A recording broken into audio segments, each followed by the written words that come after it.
guys, today I'm gonna be filming a reading book, like reading a chapter book. Yeah, I'm gonna be reading The Pharaoh Detective by John Lethem. I don't know. It's just this one. I got it at Walmart in the discounted section. It's not really a section, but it's like in a little container, in a little box, and there's just a bunch of books that are like $5 right there, or like $9, but the books that I've gotten are like $5.90 with 97 cents. So I got this one, and I have a few other ones that are discounted as well from Walmart. So we're gonna read this one, and I was reading the back, and you know how the synopsis of hardcover books are inside the book? Yeah, I always forget to look inside the book rather than on the back of the book. So yeah, and then I saw this part that was saying, hold on, the Pharaoh Detective is hilarious and terrifying and wrenching. So hopefully it lives up to my expectations on, this part saying the book is hilarious and terrifying and wrenching. So we'll see if that's true. I don't know. Well, yeah, so I would look into the trigger warnings for this book, because it just says a lot of stuff right here on the back. Some of his books or they talk about sexual stuff.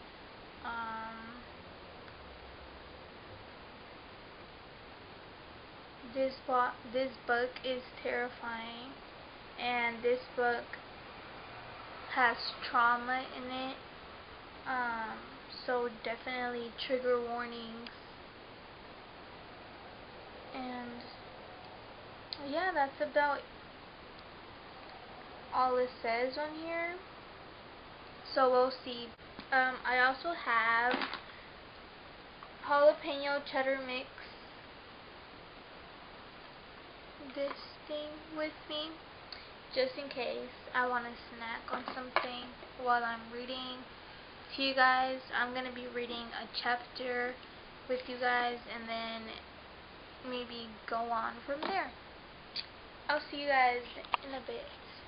Let me just set up, because I have a mess around me, as you guys can tell. Hopefully you guys can see. Actually, let me switch the camera. Yeah, so this is the mess I'm talking about. Don't mind my foot. Yeah, so this is the book. Hardcover for $5 freaking. Isn't that amazing?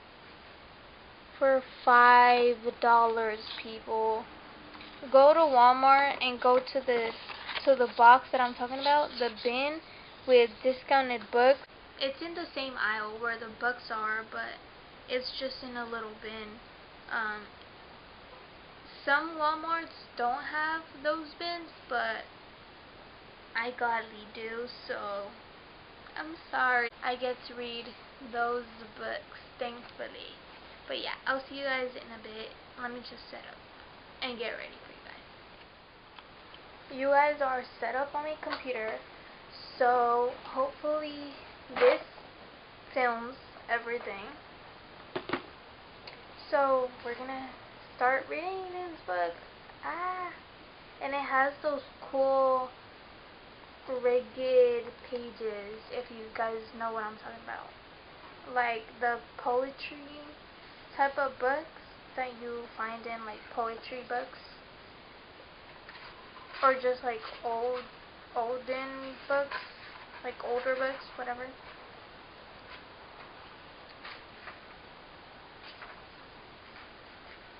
In memory of Michael Friedman, Arden Reed,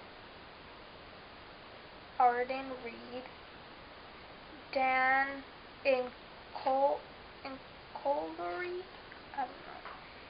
This book was written in 2018.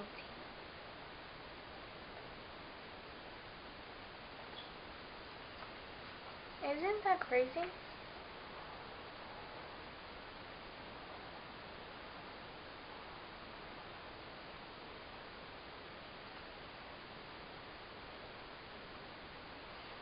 So this is part 1 that we're going to be reading.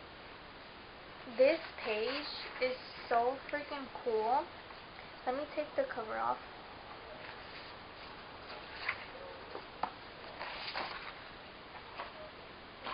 It's just annoying. I'm sorry if you guys heard that, but yeah. This page is so cool. We're going to be reading part 1, and it's called The Wash. Look at the detail. It looks like a palm tree. So it's called The Wash, part 1. Page 1. I was 20 minutes late for my appointment with the federal detective because I drove past the place twice. In daylight, broad, flat morning in a rental car with GPS that only sort of betrayed me. It was the feeling that the place inspired that betrayed me worst. The feeling specifically that it was a place for driving past, and so my foot couldn't find the brake. White stucco with red wood clad pillars and a terracotta tile roof. A deck ran around the second floor, accessible from stairs on the parking lot side. The windows were all barred. The signage of the various doors was either crappy plastic or just banners printed vertically nailed through eyelets to the pillars. One said only tattoo, another spa. Upstairs, warriors strew a body piercing, and the window of spa in front of closed curtains, neon bulbs in red and blue said opening. I assumed I knew what spa meant in this case. It was 9 on a Saturday morning, January 14th, 2017, or 29, or 9:20 since I was, as I said, late. It seemed impossible to be late for an appointment with anything at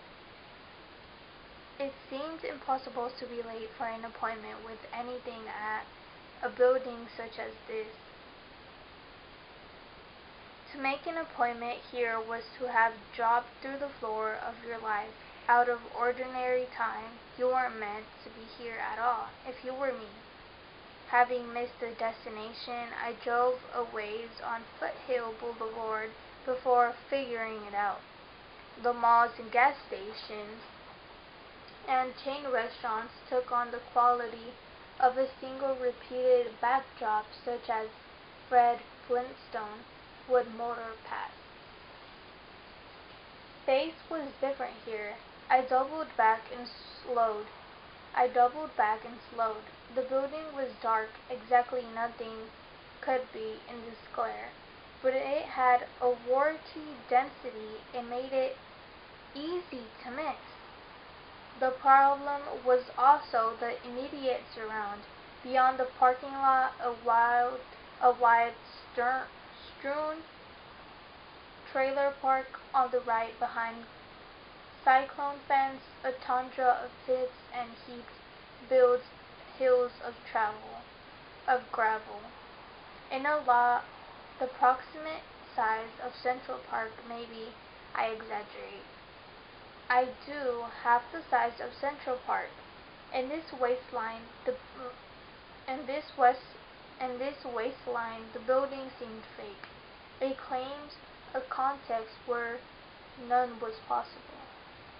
I mean, human beings, ones you want to be or no, the power that had caused me to drive past was more than unappealing.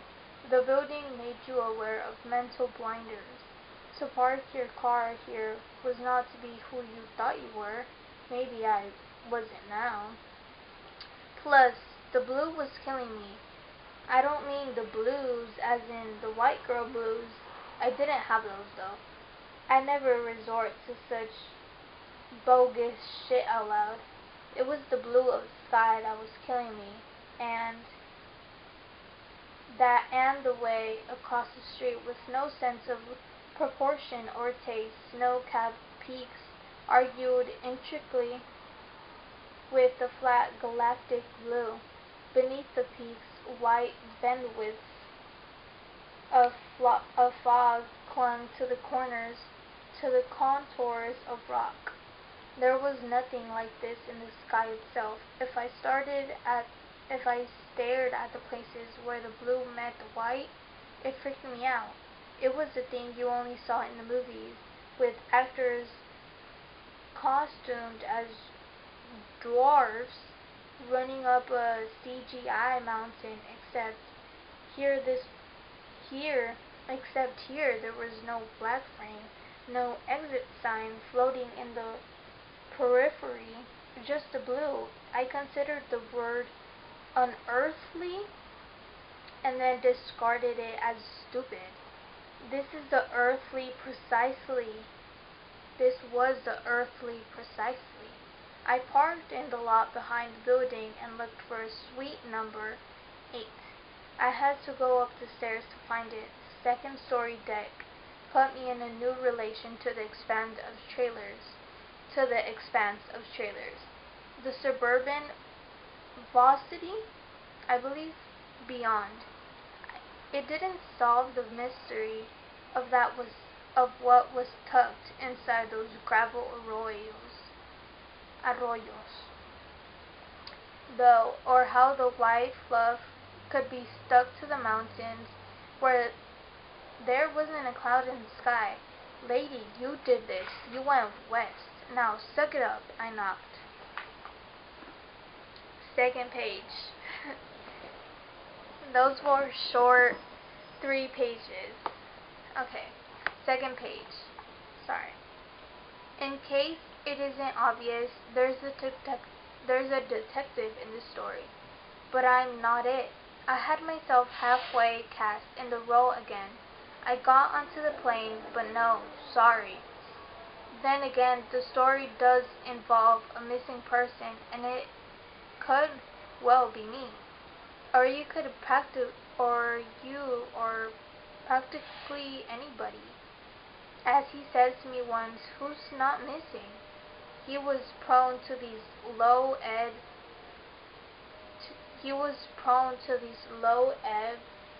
oracular remarks. To my surprise, I learned to like them. Third page. Wow. I was like, I'm gonna read a chapter, but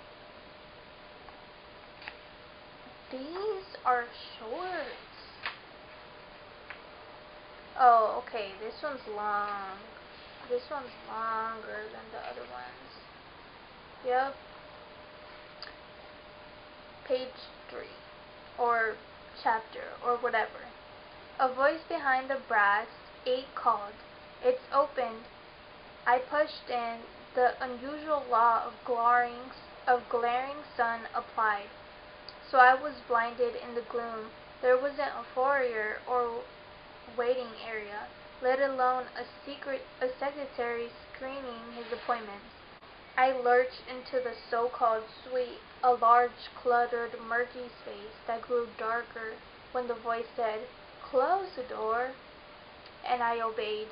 In the instant I'd had to discern outlines. I made out the boat-sized desk, the figure behind it, the shapes along the walls, all inanimated. No other bodies waiting in ambush.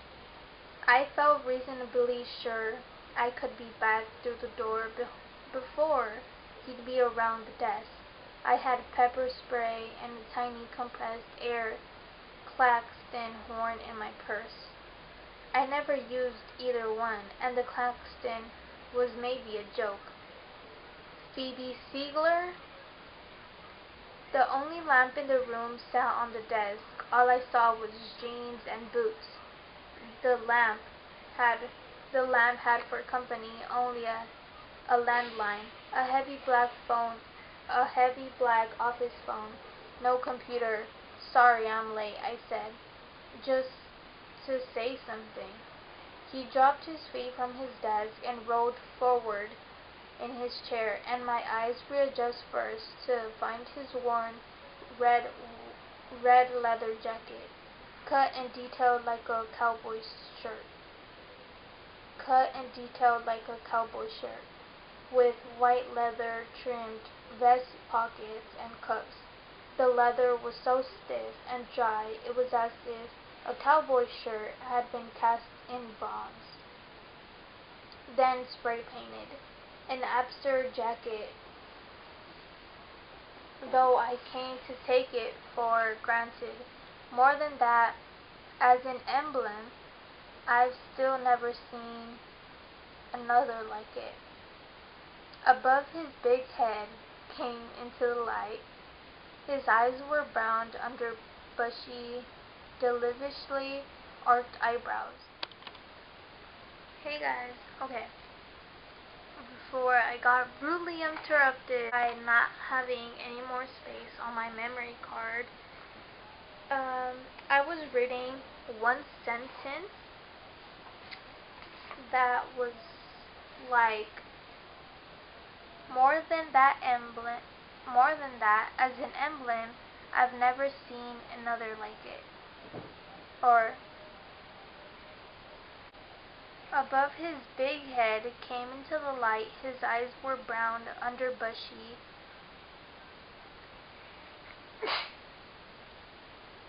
Sorry, excuse me. Deliciously arched brows. So I stopped it right there. Sorry about that. But let's just recap everything that's been happening. So her name is Phoebe, the person that we're reading about. Her name is Phoebe, and she's going to get a tattoo. So yeah, she's very she notices everything. She's very aware of her surroundings, and she's pointing things out, describing them as she goes, as she walks around the store, or as she walks around the street, or things like that. So right now she's describing the tattoo artist that's gonna tattoo her, obviously. So let's listen to this really quick. His hair streamed back from his wide forehead, and his sideburns were wide and beardy enough to steam from his cheeks too. Like his whole face had pushed through a gap in a web of hair. I thought absurdly. Where the burns stopped, he needed a shave. 2 days' worth at least. He resembled one of those pottery leaf faces you find hanging on the sheds of wannabe English gardens. His big nose and lips, his deep cleft chin and philtrum looked like ceramic or wood. Somehow, despite or because of all this, I registered him as attractive, with an undertow of disgust. The disgust was perhaps at myself for noticing. So she's attractive. She likes bearded men. if that makes sense, with a lot of facial hair, you know? And maybe also a big head guy. I don't know. Well, that's what she mentioned, so. Sorry, I brought you guys a little bit closer. A mere nagging mystery for me had always been, what did Meryl see in Clinton anyhow? I think I caught that movie on cable when I was 11 or 12, and I'd found him only baffling and weird, so maybe that was the mystery I'd come all this way to solve, realizing I found, huh? Realizing I find someone attractive is often like this for me, a catching up on the brain to something as remote as if on some faraway planet, I guess. I could cross it off my bucket list. I now felt a jerk on my chin for a 50-ish, cowboyish fellow. Go figure. That didn't mean I wanted to flirt. I was terrified and showed it. He said, "I'm Charles Tease," and moved farther into the light, but didn't stick out his hand. My eyes adjusted enough to tabulate the array of stuff along the walls. On the left, a narrow, iron-framed bed with heaped-up blankets and pillow lined the long way against the wall. I hoped he wouldn't suggest I consider it a couch. On the right, a battered black case for an acoustic? Yeah, maybe. Acoustic guitar, a two-drawer filling cabinet, and a long blonde wood armory.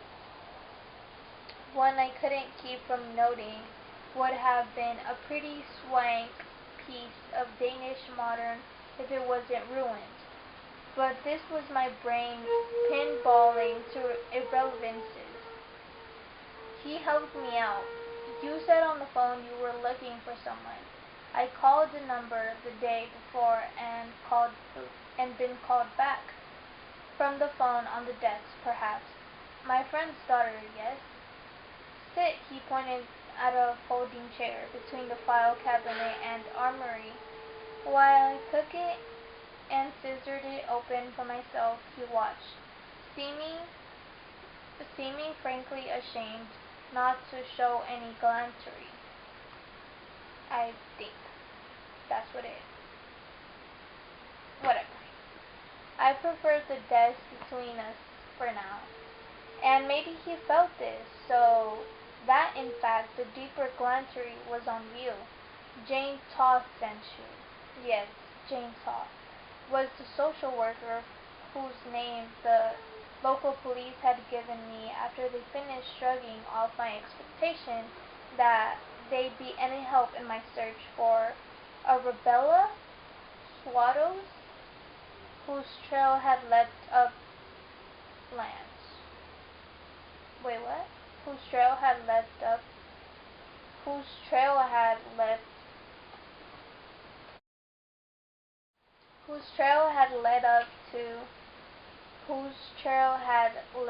to upland. 18-year-old Reed college dropouts. 3 months ago missing didn't meet their standard for expanding their caseload, so I'd gone to find Miss Todd, a local specialist in disputes and runaways. After suggesting me to a sequence of expectation-lowering gestures herself, she jotted Hyde's name and number on the back of her card and mentioned his weird nickname. She'd also warned me that his methods were a little unorthodox, but he sometimes produced miraculous results for families with trails grown cold, like Arabella's. You bring some materials? Sorry? I would try to stop saying that. I dug in my purse for Arabella's passport with a photo taken just a year before. When she was 17, I guess this means we don't have to look to Mexico. I guess this means we don't have to look in Mexico. We're not that near to Mexico here, Miss Ziegler. But if you wanted, these are places you could cross the line with a driver's license. Huh? Is she not in the tattoo place?